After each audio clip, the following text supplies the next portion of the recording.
खास है क्योंकि अप्रैल के बाद भी होने जा रहा है और हमने देखा कि 29 आर्टिस्ट यहाँ पर थे और बहुत सारी पेंटिंग्स भी हमने यहाँ पर देखी। क्या कहना चाहेंगे सर एक्सपेक्टेशन के बारे में बताइए, इतना थोड़ा सा गैप हो गया है लेकिन क्या एक्सपेक्टेशन है?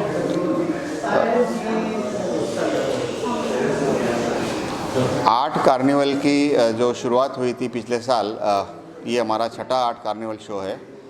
आर्ट कार्निवल का जो कंसेप्ट था वो वही है कि हमारे जो यंग एमर्जिंग आर्टिस्ट है कि उनको प्लेटफॉर्म मिले बहुत अफोर्डेबल चार्जेस में। अदरवाइज़ ऐसा होता है ना कि आर्टिस्ट जब अपने करियर की शुरुआत करते हैं शुरू के दिनों में तो पूरा गैलरी बुक नहीं कर पाते हैं and they look for exhibitions in different cities. तो बॉम्बे आर्ट सोसाइटी का ये एफर्ट है कि यहाँ पे अलग अलग आर्टिस्ट को बहुत अफोर्डेबल रेट्स में आर्ट कार्निवल में पार्टिसिपेट करने को एक प्लेटफॉर्म देना चाहते थे। तो ये आर्ट कार्निवल को रिस्पांस अगर पिछले साल से देखा जाए तो हर एक आर्ट कार्निवल शो में चित्रकारों की संख्या बढ़ती जा रही है। ये हमारा छठा आर्ट कार्निवल है। पिछला लास्ट आर्ट कार्निवल शो हुआ था अप्रैल अभी 23 में, और बीच में मानसून था। नेचुरली हमने थोड़ा सा गैप भी दिया because in monsoon it becomes very difficult in the city like Mumbai to travel.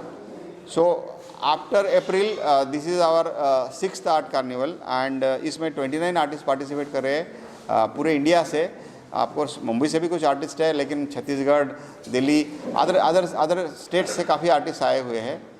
और आर्ट कार्निवल शो जो है ये यही है कि चित्रकारों को पेंटिंग एग्जिबिट करना या तो to remain unappreciated, it's most very difficult thing, frustrating thing. तो इसलिए उनको एक प्लेटफॉर्म ये मिलता है, एक जरिया मिलता है कि ये वाइडर ऑडियंस तक उनका काम पहुँचे और उनको एक थोड़ा सा फीडबैक मिले यंग आर्टिस्ट लोग को। और आर्ट कार्निवल इसी तरह हम लोग ऑर्गेनाइज करते रहेंगे आगे भी। बट इसमें ये होता है ना कि आर्टिस्ट लोग जो आते हैं इतने दूर से, तो in the city like Mumbai there are huge number of art lovers also, art buyers, art collectors, architect, interior designers. So naturally they look for bigger market also. तो सेलिंग एक अलग पॉइंट है, एग्जीबिशन एक अलग पॉइंट है, दोनों एक जगह पे कभी साथ में आते हैं। तो our effort is to invite the people here and to how exposure to these artist. Also sir I am sure बहुत सारी एंट्रीज आती होगी, तो कैसे मतलब चुनाव करते हैं या फिर क्या प्रोसेस होता है, अगर उस बारे में कुछ बताएं कि इस आर्टिस्ट को जगह मिलनी चाहिए? देखिए, आर्ट कार्निवल का पार्टिसिपेशन का प्रोसेस हमने बहुत सिंपल रखा है because the society being the institution by virtue of our directive principles we have to promote the art and artist. So most of the artist who come to exhibit in the art carnival, normally we accommodate them, and once the number of paintings are full, because there is limitation, we can exhibit XYZ number of paintings, suppose 90 paintings in 3 galleries. Once that figure reached, we stop the art carnival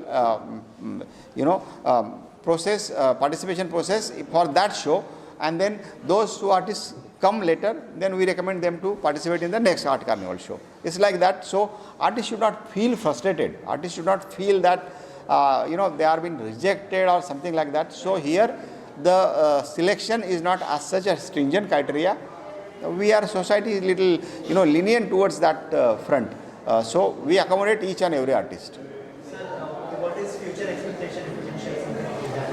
बस जिस तरीके से इतने art carnival हो गए और ये भी हो रहा है, जो चित्रकार शिल्पकार यहाँ आ रहे हैं, इसी तरह से उनको हम लोग प्रेरणा देते रहेंगे आर्ट कार्निवल शोज़ के थ्रू। और अगला आर्ट कार्निवल हमारा इसी साल के एंड में होगा और artist can look forward for the participation. अप्रैल के बाद आप जो है सारे आर्टिस्ट अपने पेंटिंग्स को प्रेजेंट करें, क्या कहना चाहेंगे सर इसके बारे में? नहीं, सबसे पहले तो मैं बॉम्बे आर्ट सोसाइटी का ये जो आर्ट कार्निवल का जो प्रयास है, वो इनिशिएटिव जो लिया है अपकमिंग आर्टिस्ट के लिए बहुत ही अच्छा है। बॉम्बे आर्ट सोसाइटी पहले से ये करती आ रही है। बॉम्बे आर्ट सोसाइटी का एनुअल आर्ट एग्जीबिशन जो होता है वो विद्यार्थियों के लिए भी होता है, प्रोफेशनल लोगों के लिए भी होता है और अपकमिंग आर्टिस्ट लोगों के लिए भी होता है। तो ये बॉम्बे आर्ट सोसाइटी का ये इनिशिएटिव आज से नहीं है, तो बॉम्बे आर्ट सोसाइटी का ये इनिशिएटिव 125 साल पुराना है।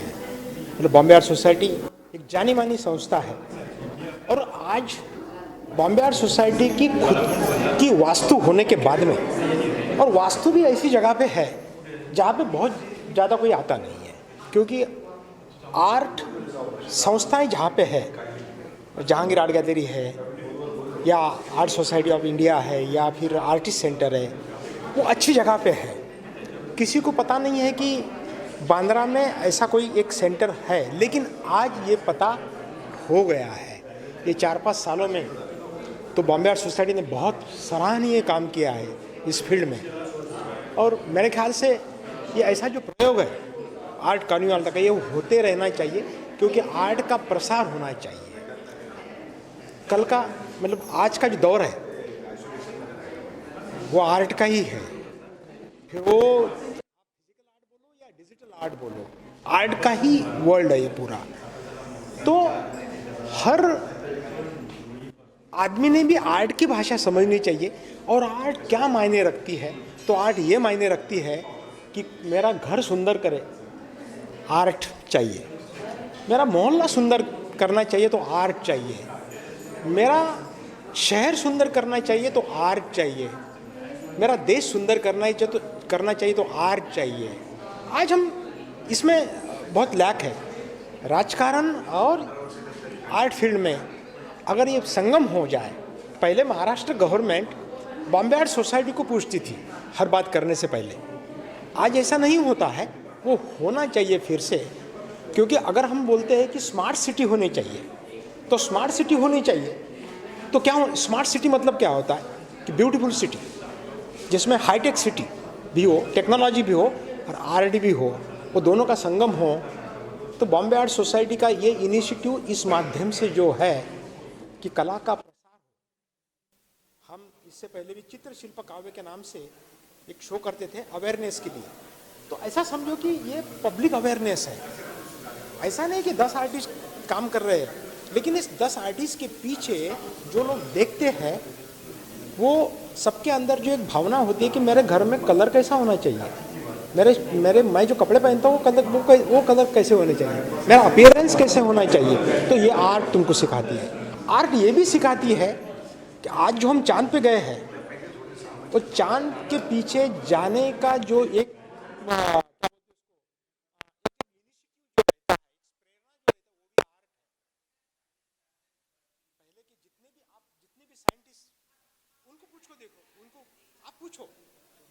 वो आपको यही बताएंगे कि उनके जहन में आर्ट है करके ही तो वो आज ये दुनिया से आगे जा रहे हैं। तो आर्ट आगे जाने का एक रास्ता है, और जो बॉम्बे आर्ट सोसाइटी ने उसका इनिशिएटिव लिया है।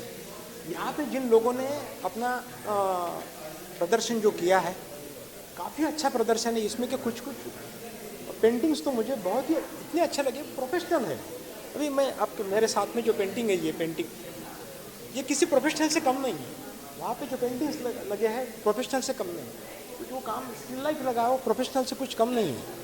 और दूसरी बात क्या है कि मैं जब किसी आर्ट सेंटर में जाता हूँ, सपोज कुछ सामान खरीदने जाता हूँ ना, तो 50-50 हज़ार, 60-60 हज़ार, 10-10 हज़ार के ब्रश है, 15-15 हज़ार के ब्रशेस है, और ड्राइंग मटेरियल इतना महंगा हो गया है, बराबर है। ये सब कुछ होने के बावजूद भी लोग जो आर्ट की तरफ बढ़ रहे हैं और आर्ट की निर्मित जो कर रहे हैं, तो ये कितनी बड़ी बात है। मुझे किसी ने सवाल पूछा था कि हमारा रैंकिंग आर्ट में कम है। ऐसा नहीं है। अगर आर्ट में रैंकिंग वो तुम डिजिटली कुछ भी बताओ, तुम्हारे व्हाट्सएप के तुम लाइब्रेरी में कुछ भी हो जाए, कुछ भी दिखाओ तुम, लेकिन ब्रेन तो सब वर्ल्ड में सरीका ही है ना, सबका है कि नहीं। तो उसका प्रगटीकरण का ये थोड़ा अलग अलग अपना एक सेंस रहता है। हम अपनी तरफ से बात करते हैं, अमेरिका अपनी तरफ से बात करती है, कोरियन अपनी तरफ से बात करती है, जापानीज़ अपनी तरफ से, चाइना अपनी तरफ से बात करता है। तो ऐसा कुछ ये ऐसा बोलना कि हम रैंकिंग में कम है, तो मुझे नहीं लगता कि रैंकिंग में कम है। अदरवाइज़ हमारे गायतोंडे को 42 करोड़ का प्राइज़ नहीं मिलता अगर कम होता तो। यंगस्टर्स के लिए क्या मैसेज है? यंगस्टर के लिए यही मैसेज है। यूनिवर्सिटी के बारे में जो बात किया, हाँ, क्या मैसेज होगा? मैं अभी तो क्या हो गया, व्हाट्सएप यूनिवर्सिटी जैसा भला बुरा बताती है, गलत बताती है, सही बताती है। लेकिन उसमें से क्या लेना है, पॉजिटिव क्या है उसमें, वो तो बिल्कुल लेना चाहिए, एक बात। दूसरी बात, यंगस्टर के लिए आज आर्ट पूरे वर्ल्ड में एक स्टेज है, वो स्टेज क्रिएट किया है आर्ट ने। हम कहीं पे भी जाके काम कर सकते हैं पूरे वर्ल्ड में। तो जिनको भी आर्ट में इंटरेस्ट है वो आर्ट, इंजीनियरिंग और टेक्नोलॉजी ये सीखने की कोशिश करें और अपना, मैं कला का प्रसार नहीं बोल रहा हूँ, उसके ज़िंदगी का जीवन का रास्ता है, उसको जीना सिखाता भी है, उनको पैसा भी मिलेगा। क्योंकि ऐसा नहीं है कि आर्ट करने के बाद में पैसा नहीं मिलेगा, बहुत अच्छा इस फील्ड में अच्छा पैसा भी है, सेटिस्फैक्शन भी है। और जिसमें सेटिस्फैक्शन है, अगर मैं आर्टिस्ट हूँ तो उसको इमेजिनियर बनने की कोशिश करना चाहिए, नॉट इंजीनियर। तो एक बहुत अच्छा माध्यम है आर्ट। आप टेक्नोलॉजी को भी अडॉप्ट करो, आर्ट को भी अडॉप्ट करो। और मेरा तो यंगस्टर को यही बोलना है, जिनको आर्ट में इंटरेस्ट है उसमें मोशन का ख्याल रखना चाहिए, उसमें एक्टिंग का ख्याल रखना चाहिए, उसमें ड्राइंग का ख्याल रखना चाहिए, उसमें पेंटिंग का ख्याल रखना चाहिए, उसमें टेक्नोलॉजी का ख्याल रखना, सभी का ख्याल रखना चाहिए।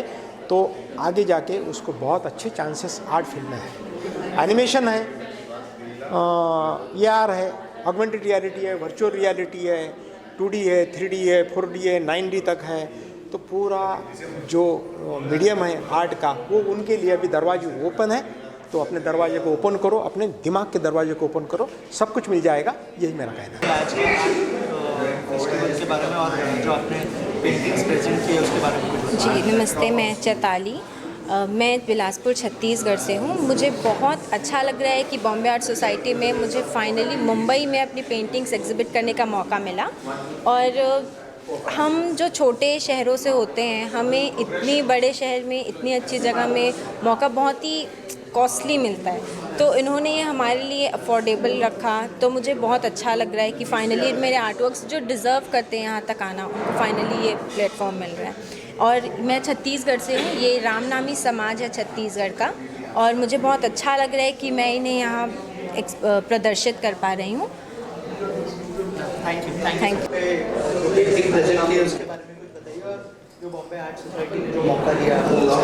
I think it's a very good platform for emerging artists because इस हद पे it is like for emerging artists ऐसा इतना बड़ा platform मिलना बहुत मुश्किल है, and it's a very good initiative I think. Thank you. way to go and really happy. यहाँ पे ये मेरा actually first experience है for an exhibition, so I'm very happy that I'm here and I'm very happy that Bombay Art Society से मेरा शुरू हो रहा है.